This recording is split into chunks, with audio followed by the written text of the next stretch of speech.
bunch of soldiers are chowing down. Suddenly, the pots and pans on the table started shaking like crazy. They sensed something was off and quickly ran out to check. Some massive vehicles we'd never seen before appeared in the distance.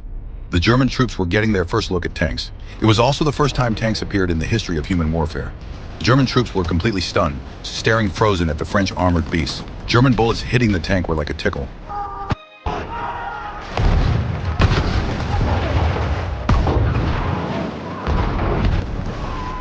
No doubt about it. When it comes to real skills, the German troops were getting hammered, retreating step by step. They could only watch helplessly as their comrades were turned into mincemeat. Right at that moment, the seasoned soldier pulled out a grenade and shoved it into the tank's tracks.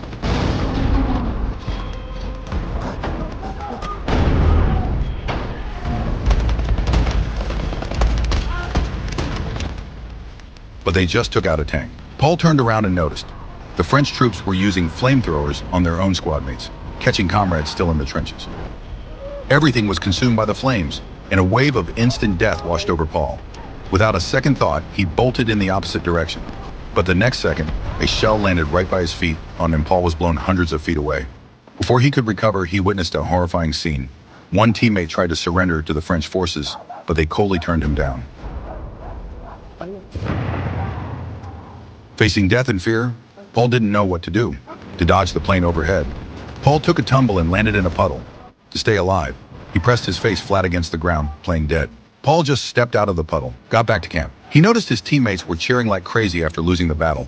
Just as he was puzzled, a buddy filled him in. Vorbei, die fetten Schweine haben's eingesehen, sie verhandeln endlich. Wir fahren bald nach Hause, Soldat! Turns out the German government realized they were running out of people if the war kept going. They quickly sent a delegation to France to sign an armistice. The deal said the fighting would stop at 11 a.m. on November 11th.